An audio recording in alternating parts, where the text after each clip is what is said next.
destaques, Deus está nos abençoando, vamos que vamos, né? Meus irmãos, peço que abram suas Bíblias no livro dos Atos dos Apóstolos, no capítulo 2, leremos 2 versículos apenas. Atos dos Apóstolos, capítulo 2. Continuo hoje um sermão pregado nesta igreja, neste púlpito, por este pastor, em abril de 2011. Naquela ocasião, estávamos completando 1 ano no ministério desta igreja. Tínhamos sido convidados para sermos o pastor desta igreja. Em 2010, tomamos posse. E a igreja não pediu que eu deixasse a direção da Ordem dos Pastores Batistas do Brasil. Mas 1 ano depois de pastorear aqui, tomamos a decisão de deixar a Ordem dos Pastores e nos dedicarmos exclusivamente ao pastoreio da segunda igreja. E naquela ocasião, em abril de 2011, então pregamos sobre este texto e falamos sobre a manifestação de Deus na congregação reunida.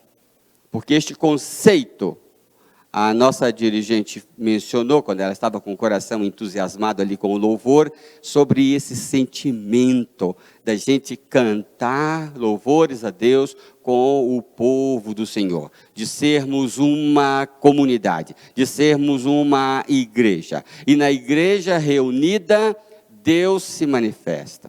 Ele se manifesta na minha vida e na sua vida, lá, quando nós estamos orando, quando nós estamos lavando vasilhas, quando nós estamos lavando roupa, lavando o carro, né, Mário Celso? Mas Deus se manifesta de um modo mais especial ainda, bem especial, na congregação reunida.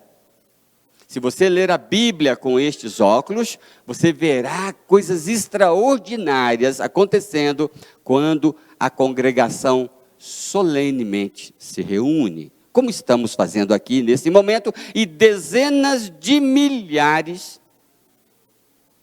de congregações estão reunidas neste momento. Pode imaginar o que está acontecendo nos céus, quando dezenas de milhares de congregações estão cantando louvores.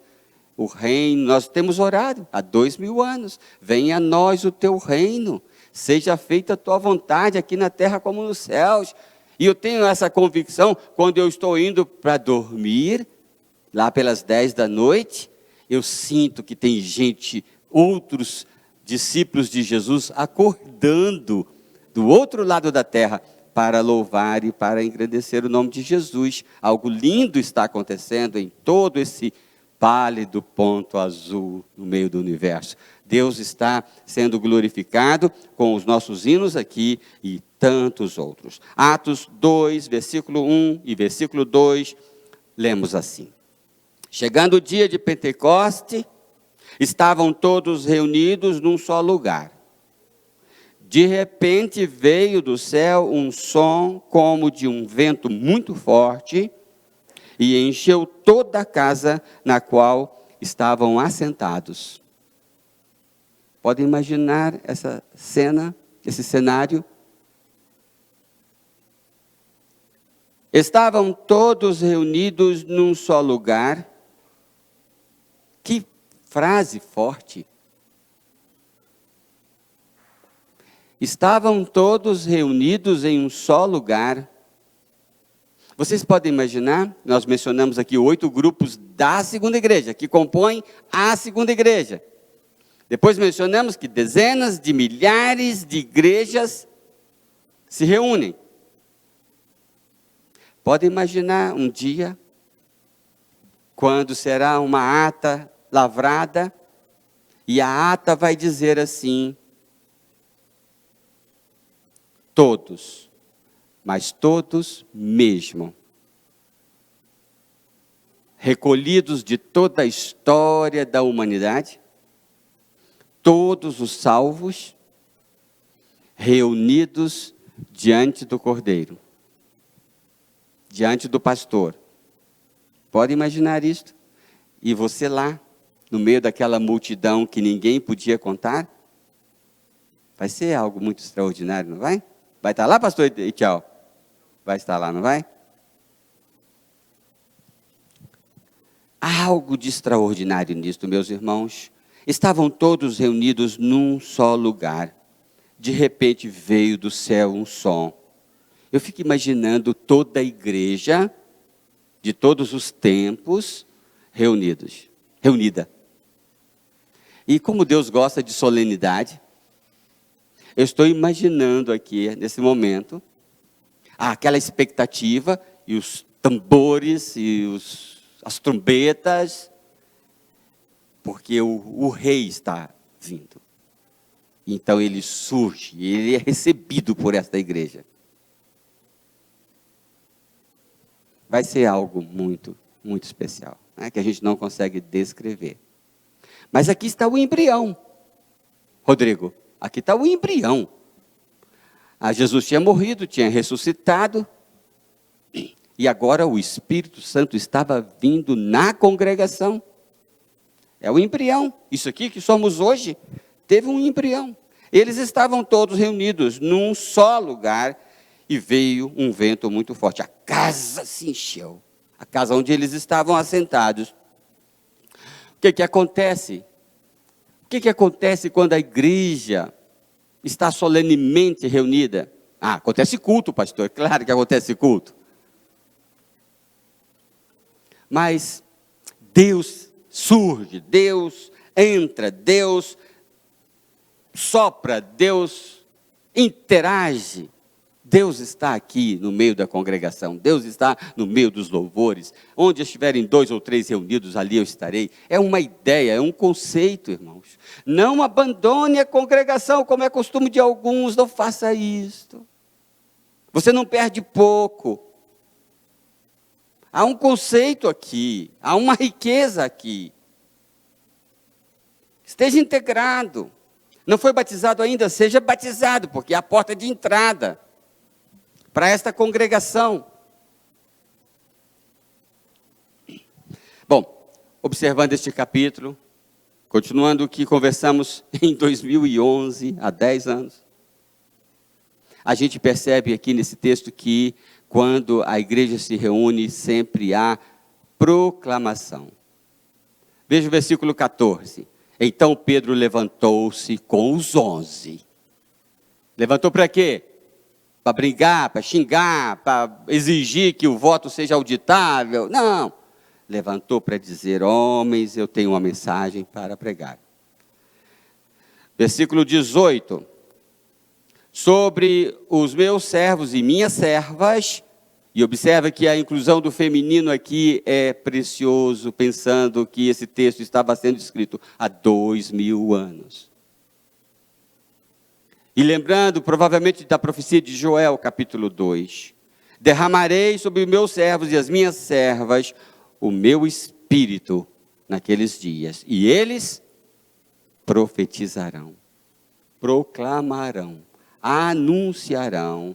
Versículo 21, e todo aquele que invocar o nome do Senhor será salvo.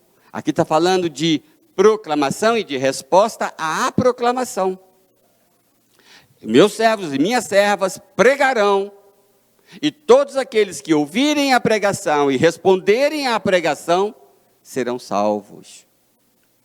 Versículo 41 desse capítulo. Os que aceitaram a mensagem foram batizados, e naquele dia houve um acréscimo de cerca de 3.000 pessoas. É isso que acontece com a igreja. Quando a igreja e Deus interagem. Porque esse texto que nós lemos, versículo 1 e versículo 2, dizem: eles estavam reunidos e Deus veio. Essa é a ideia. Eu quero que vocês tenham isso em mente. Quando eles estão reunidos e Deus vem, não basta que eles estejam reunidos. Não basta que homens estejam reunidos. Nem que estes homens sejam crentes. Não basta ainda. Ainda não é a congregação solene. A congregação solene é algo que nós estamos por descobrir. Porque nós pensamos que igreja é pessoas reunidas. Mas esse texto está dizendo que nós chamamos de igreja, de assembleia, mas tem que achar uma palavra que inclua esses dois. Deus e homens convertidos. Eu gosto de chamar isso de um fator colegiado. Deus e homens reunidos. Pessoas salvas e Deus entra. Esse é um conceito que nós estamos por dia. O que acontece? Proclamação. Evangelho é pregado. Pessoas respondem, pessoas são salvas. Em segundo lugar, dedicação ao estudo da palavra de Deus. Veja que com a vinda do Senhor, com a vinda do Espírito Santo, a palavra não perdeu o seu lugar. Se você observar esse texto, ele está cheio de palavra. Versículo 16 do capítulo 2. Pedro pregando. Ao contrário, esses homens não estão bêbados, disse. Ao contrário, isto é o que foi predito pelo profeta Joel. Olha, ele está reportando a palavra. Por isso, igreja é pregação sim, mas igreja é ensino também. Nós precisamos voltar com a IBD, não é? A igreja é ensino, ela reporta ao texto. Não só pregação, mas também ensino e dedicação a esse ensino. Cadê o versículo 42? Ou 41. Dedicação ao estudo da palavra. 42. E eles se dedicavam ao ensino dos apóstolos e às orações. Aqui, o que nós chamamos de, que o texto chama de ensino dos apóstolos, passa a ser o nosso Novo Testamento, né? Para resumir. Então, eles foram a Joel, lá no Antigo Testamento, e foram aos ensinos dos apóstolos, que para nós hoje é o Novo Testamento. Então, quando isso acontece, esse fator colegiado acontece, povo de Deus e Deus se interage com eles, acontece proclamação, mas acontece dedicação ao estudo da palavra. Vocês vão perceber isso em todas as experiências de Deus com o povo. Lembra de Neemias, quando tinha que fazer aquela restauração lá, né? Estava tudo abandonado, o povo de Deus, embrião do que vai ser a igreja, ou aquele mesmo povo de Deus é restaurado, né? E passa a ser chamado de igreja. O povo de Israel passa a ser chamado agora de igreja, porque nós somos esse Israel de Deus, né? Ele estava afastado, abandonado, o culto não estava acontecendo, né? E Deus toca no coração de Neemias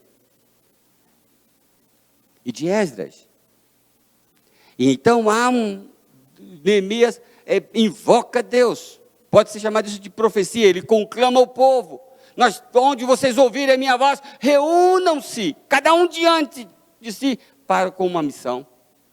E vem lá o professor da IBD e diz, agora vamos estudar a palavra, de manhã até meio-dia, palavra, palavra, palavra, palavra. Não é o que aconteceu com Jesus no caminho de Emaús? Jesus ressuscitou, agora está tudo revelado, está tudo explicado, não precisa mais de Bíblia. Não, Jesus vai com eles no caminho de Emaús, expondo a palavra. Não é o que aconteceu com aquele moço funcionário lá da rainha da Etiópia? Você está entendendo o que você está lendo aí? Estava lendo Isaías, não estou entendendo, alguém me explica. Então, soube aqui, e explicou. Então, acontece nesse colegiado, povo de Deus e Deus que se apresenta ali, acontece proclamação e acontece dedicação ao estudo da palavra. Acontece um novo temor. Em terceiro lugar, versículo 43, todos estavam cheios de temor. Quando Deus surge, quando Deus se apresenta, quando Deus entra no nosso meio, nós estamos reunidos, e Deus então entra e participa da nossa reunião. Vejam a imagem, estavam todos reunidos no domingo pela manhã. O que aconteceu? Jesus surge no meio deles. As portas estavam fechadas. Jesus surge no meio deles. Podem criar essa imagem, esse quadro? Estavam todos reunidos no mesmo lugar. Jesus surge no meio deles. O que acontece? Terceiro lugar, um temor. Um novo temor. Uma nova maneira de pensar em Deus. Uma nova maneira de tratar as coisas de Deus. Uma nova maneira de responder a Deus. Um novo temor. Você chama isso de medo? Pode chamar, é também. Respeito também. Entrega também. Um renovo acontece no coração das pessoas, diz o texto. Todos, não alguns, todos estavam cheios de temor. Porque a congregação de salvos reunidos e Deus, um grande vento, soprou sobre eles. Lembra de Isaías? Isaías estava onde? No templo. E de repente, uma fumaça tomou conta de todo o templo. É a mesma imagem, mesmo conceito. Pessoas na igreja, só que lá no Antigo Testamento, né? Estava no templo. Agora o templo somos nós. Pessoas, templo, gente, Deus surge. Isaías, ai, eu sou pecador. O que será de mim? Eu sou pecador. Temor, um novo temor surge quando esse fator ocorre. De Atos 2, versículo 1 e versículo 2. Em quarto lugar, um senso de missão, de expansão, de temos que compartilhar isto. Um senso de propósito missionário. Isso é destacado, isso surge no fator colegiado, na igreja reunida quando Deus surge e interage. Versículo 6 desse capítulo 2 de Atos dos Apóstolos. Ouvindo-se o som, ajuntou-se uma multidão que ficou perplexa, pois cada um os ouvia falar na sua própria língua. Atônitos e maravilhados, eles perguntavam: acaso não são galileus todos esses homens que estão falando? Então, como os ouvimos, cada um de nós, em nossa própria língua materna? Partos, medos, elamitas, habitantes da Mesopotâmia, Judéia, Capadócia, do Porto e da província da Ásia, Frígia, Panfilha, Egito e das partes da Líbia, próximas a Cirene. Visitantes vindos de Roma, tanto judeus como convertidos ao judaísmo, cretenses e árabes. Nós os ouvimos declarar as maravilhas de Deus em nossa própria língua. Atônitos e perplexos, todos perguntavam uns aos outros: que significa isso? Alguns, todavia, zombavam. Então Pedro se levantou. E lá no final diz: 3.000 se convertem. Há uma expansão natural.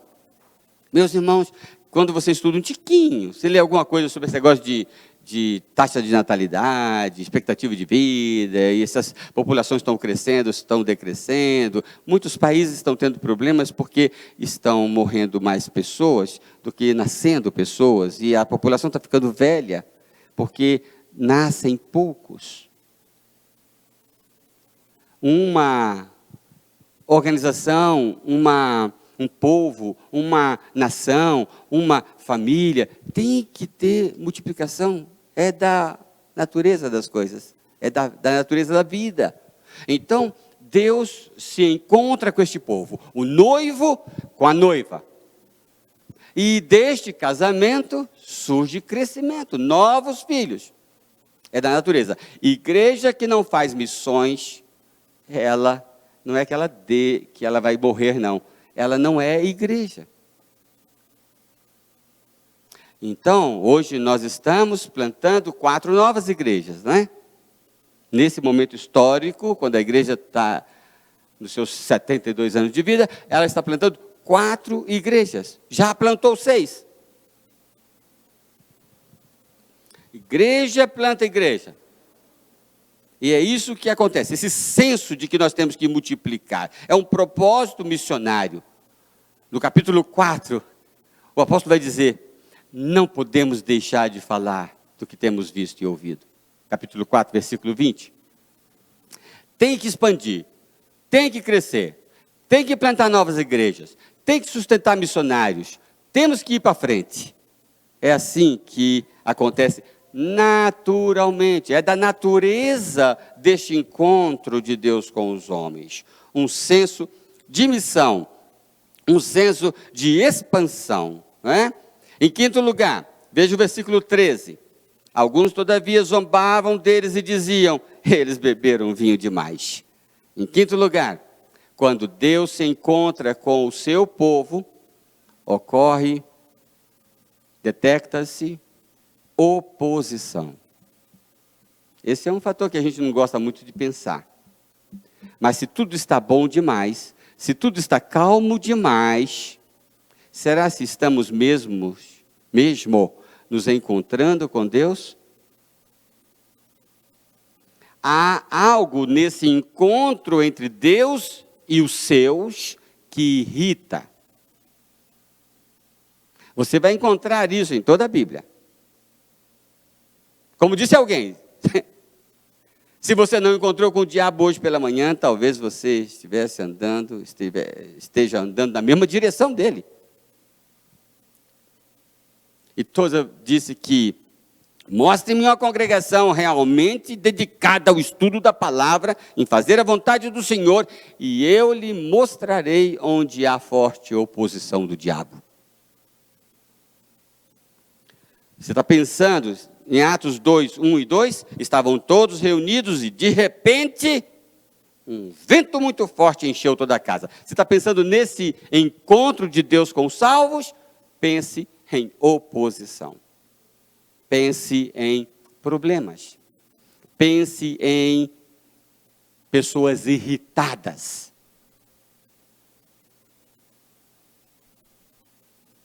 Normalmente, quando nós partimos para plantar igrejas novas, isso é muito evidente. Normalmente, quando nós desenvolvemos um grande programa de proclamação do Evangelho, isto é evidente. Normalmente, quando nós nos aprofundamos, você já ouviu coisas assim?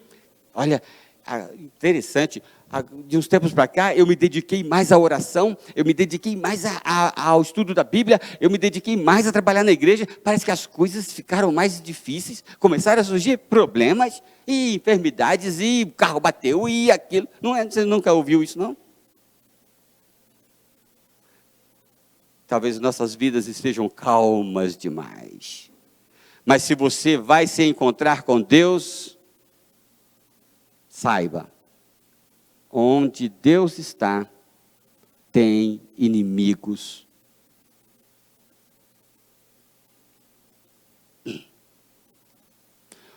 Guarde esta frase que a gente produziu no curso de inglês com a Elisângela. Eu acho que foi, ou foi com a Daniela, não sei. Mas os inimigos de Deus estão perto de mim. Guarde isto. Os inimigos de Deus estão perto de mim. Os inimigos de Deus estão perto de você, se você está perto de Deus. Se você está longe de Deus, você não é problema. Se a igreja está longe de Deus, se a igreja está fazendo reuniões aqui, Deus está lá, isso não é problema. Agora, se a igreja se encontra com Deus, tem um monte de olhos olhando pelas gretas. Então, Atos 2, 1, eles estavam todos reunidos e de repente o Espírito Santo veio e detectou-se oposição. Sempre tem um Judas, sempre tem alguém, sempre tem uma força maligna, sempre tem uma coisa. Você já teve aquela sensação? Está tudo certo demais, está tudo bom demais, deve ter alguma coisa errada. Não viva uma vida cristã ingênua, Rodrigo, pensando que você vai se aproximar de Deus e que vai ficar tudo bem. Não é assim. Em sexto lugar, quando isso ocorre, esse fator colegiado ocorre, essa congregação com Deus se reúne, acontece celebração da unidade. Unidade é outro conceito que nós estamos por descobrir. Nós pensamos que unidade é a gente ficar juntinho ao redor de uma fogueira. É também, mas é muito mais do que isso. Corações que se unem. Eu falei sobre amizade na quarta-feira, que é um grau mais elevado do amor. Um só coração. Eles tinham um só coração. Versículo 44 do capítulo 2, capítulo que nós estamos estudando. Os que criam mantinham-se unidos, mas parece que não bastava dizer isto, e tinham tudo em comum. Se Deus realmente entra na congregação, nós vamos celebrar algo que nos une. E esse algo é extraordinário. Eu, quando era muito jovem, quando alguém me explicou sobre o que é unidade, e aí colocou um poste, qualquer coisa, e disse, todo mundo vem, coloca a mão aqui. Então, como todos colocaram a mão naquele eixo, naquele centro, naquele ponto de convergência, aquele ponto de convergência estava unindo todos. E aí o professor disse, é isso que Cristo faz. Unidade é quando você vai a Cristo, e eu também vou a Cristo. E a Cristina também vai a Cristo. E cada um de nós vai a Cristo. Ele é o ponto da unidade, o ponto de referência, o ponto de convergência. Unidade não é você estar unido com a Joyce, com a Sara. Isso é fraternidade, e é lindo. Essa unidade aqui é quando a Sara vai para Jesus, a Joyce vai para Jesus, a Júlia vai para Jesus, eu vou para Jesus. Nós nos encontramos todos em Jesus. Aí é diferente. Já notaram as crianças brigando dentro de casa, quando chega então a mamãe ou o papai, dá aquele ponto de referência assim, eles estão lá discutindo, ou seja brincando, seja brigando, né? Mas a unidade é em Cristo. Assim como a santidade, que é outro conceito. Nós não produzimos santidade em nós. A santidade não é algo minha ou sua. Nós somos santos quando a santidade de Cristo se reflete em nós. Mas aqui eu estou falando de unidade. Nós somos unidos quando nós estamos em Jesus. Nossos conceitos pessoais, nossas opiniões pessoais, nossos métodos pessoais, nossas tudo pessoais, de algum modo cede espaço. Olha só, irmãos, presta atenção. Veio de repente do céu um som como um vento muito forte. É algo que sobrepõe. Eles estavam todos reunidos no mesmo lugar e algo se sobrepôs sobre eles.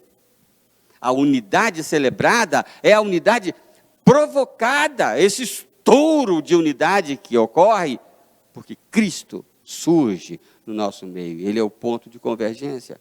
Então, tudo isso que você está pensando sobre unidade pode ser secundário e fichinha. Tudo isso que nós pensamos, né? Porque nós somos... o pastor convoca a igreja vai toda lá para a rua para cantar, tal. Isso é muito lindo. Os bandidos também fazem isso, né? Para assaltar banco. Não, unidade é quando nós estamos todos em Jesus. Por fim, quando isso ocorre, Deus e os homens reunidos e Deus surge no meio. Expressões extraordinárias de fé ocorrem. Expressões extraordinárias de obediência. Expressões extraordinárias de comprometimento. Expressões extraordinárias de liberalidade. Se nós estamos todos reunidos e Deus entra, há uma resposta no nosso coração, provocada pelo próprio Espírito. Outra vez, não é coisa nossa, produção nossa, mas coisa do Espírito. Versículo 45 e 46 do capítulo 2. Vendendo suas propriedades e bens, distribuíam a cada um conforme a sua necessidade. todos os dias continuavam reunidos no pátio do templo, partiam o pão em suas casas e juntos participavam das refeições com alegria e sinceridade de coração. Irmãos, é significativo que tenha usado aqui como exemplo que vendiam suas propriedades, porque nós somos muito agarrados a coisas, muito apegados a coisas. Sabe o que você faz todos os dias da sua vida? Você aperta a porca do parafuso que prende você ao chão. Todo dia. Sabe essas colunas grandes que tem um monte de parafuso assim ao redor delas? E tem uma porca em cada parafuso? Já viu isso nessas construções? Nesses postes?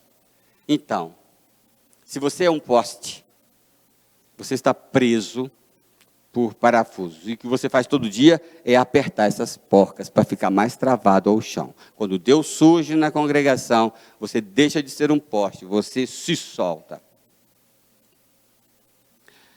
É o que nós fazemos com as finanças, sobretudo. O mamon, nós nos agarramos a coisas, a dinheiro. Do pastor ao novo convertido, a quem entrou na igreja pela primeira vez. Esse é um problema nosso. E o Espírito, quando ele vem e ele surge no meio da congregação, é um estouro de liberalidade, é um estouro de entrega. A pessoa se solta, eu não sou mais meu. Lembra do apóstolo Paulo, do sermão que pregamos aqui? Eu não estou preso, por que vocês estão chorando? Eu estou pronto para ser preso, na verdade eu estou pronto para morrer. Eu estou solto. Essa explosão de entrega, né, de obediência.